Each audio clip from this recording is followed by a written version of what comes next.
اعوذ باللہ من الشیطان الرجیم، بسم اللہ الرحمن الرحیم۔ اپنے زمانے کے امام زمانہ جل اللہ تعالی فرجہ الشریف اور آپ تمام مومنین مومنات کو آج کی اس عظیم مصیبت پر تعزیت و تسلیت پیش کرتا ہوں۔ آج ہمارے 11ویں امام حسن عسکری علیہ السلام کی شہادت کا دن، لہٰذا آج آپ کی خدمت میں 11ویں امام کی وہ حدیث جو آپ نے اپنے اصحاب کی خدمت میں بیان کی، حقیقت میں یہ ایک وصیت ہے امام زمان کی اس زمانے میں رہنے والے اور قیامت تک آنے والے تمام امام حسن عسکری کے پیروکاروں کے لیے۔ امام اس حدیث کے اندر کہ جو مختلف احادیث کی کتابوں میں ذکر ہوئی ہے، چند چیزیں اپنے چاہنے والوں کے لیے بیان فرماتے ہیں۔ سب سے پہلے امام فرماتے ہیں اوصیکم بتقوی اللہ والورع فی دینکم، میں تم کو تقوی الہی، اپنے دین میں پرہیزگاری،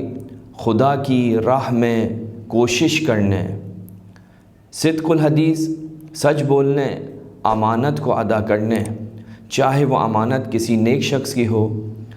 یا کسی برے انسان کی، اور ساتھ ساتھ امام فرماتے ہیں طول السجود و حسن الجوار، اور میں تمہیں طولانی سجدے کرنے اور ہمسایوں سے اچھا سلوک کرنے کی وصیت کرتا ہوں۔ وصیت کا ایک حصہ کہ جس میں یہ چند چیزیں ہمارے زمانے کا 11واں امام، ہمارے زمانے کے امام کے والد گرامی، ہم سب کے 11ویں امام حسن عسکری بیان فرماتے ہیں۔ اور پھر اس کے بعد امام فرماتے ہیں کہ صلوا فی عشائرہم واشہدوا جنائزہم وعودوا مرضاہم وعدوا حقوقہم فإن الرجل منکم اذا ورع فی دینہ وصدق فی حدیثہ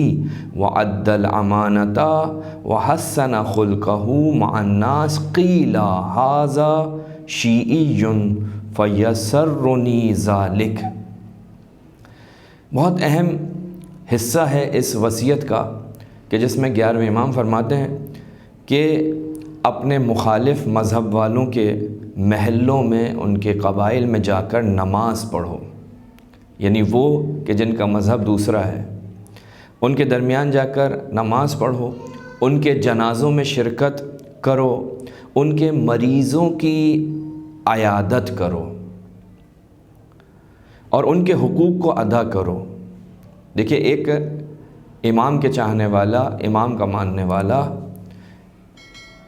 کہ جس سے امام ان چیزوں کا تقاضا کر رہے ہیں، کیا کرو؟ کہا ان کے علاقے میں جا کر نماز پڑھو کہ تم نماز بھی پڑھتے ہو، ان کے جنازوں میں شرکت کرو، ان کے مریضوں کی عیادت کرو، ان کے حقوق ادا کرو۔ کیوں؟ کیونکہ تم میں سے جو بھی دیندار ہو، سچ بولنے والا ہو، امانت دار ہو اور لوگوں سے خوش اخلاقی سے پیش آئے، تو کہا جائے گا اس وقت جو انسان ان صفات کا حامل ہوگا، تو امام فرماتے ہیں کہ لوگ اس کو کہیں گے ھذا شیعی، یہ شخص شیعہ ہے۔ اور جب وہ یہ کہے گا کہ یہ شخص شیعہ ہے اور یہ وہ کام ہیں کہ جو مجھے خوشحال کرتے ہیں، ان کاموں کے بعد جب کوئی دوسرا مخالف انسان کہے گا یہ کون ہے، یہ امام حسن عسکری کا ماننے والا ہے، یہ چھٹے امام کا ماننے والا ہے، یا یہ اہل بیت کا ماننے والا ہے، یہ شیعہ ہے، تو امام فرماتے ہیں کہ یہ وہ چیز ہے کہ جو مجھے خوشحال کرتی ہے، میں اس سے خوش ہوتا ہوں۔ اس کے بعد امام فرماتے ہیں اتقوا اللہ وکونوا زینا ولا تکونوا شینا، و الہی اختیار کرو، ہمارے لیے باعث زینت بنو، ہمارے لیے باعث ننگ و عار مت بنو۔ اور پھر امام فرماتے ہیں آگے چل کر کہ فَنَحْنُ أَهْلُهُ وَمَا قِيلَ فِينَا مِن سُوءٍ فَمَا نَحْنُ كَذَلِكَ لَنَا حَقٌّ فِي كِتَابِ اللَّهِ وَقَرَابَةٌ مِّن رَسُولِ اللَّهِ وَتَطْهِيرٌ مِّنَ اللَّهِ لَا يَدَّعِيَّ أَحَدٌ غَيْرُنَا إِلَّا كَذَّابٌ۔ امام فرماتے ہیں کہ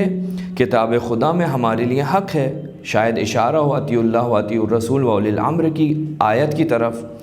اور رسول خدا کے لیے قرابت ہے کہ جو آئے مودت جس کی طرف اشارہ کر رہی ہے،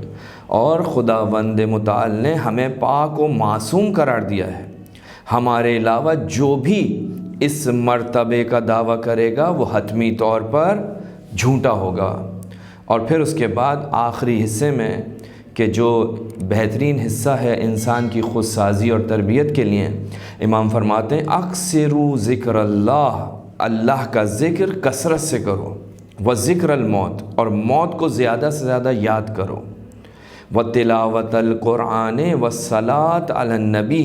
اور قرآن مجید کی تلاوت کرو اور رسول پر صلوات پڑھا کرو۔ کیوں؟ اس لیے کہ رسول پر صلوات پڑھنے کے 10 نیکیاں ہیں۔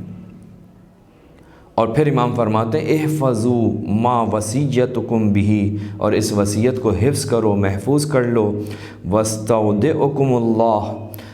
میں تمہیں اللہ کے حوالے کرتا ہوں، وَأَقْرَأُ عَلَيْكُمُ السَّلَامَ، اور تم پر سلام بھیجتا ہوں۔ انشاءاللہ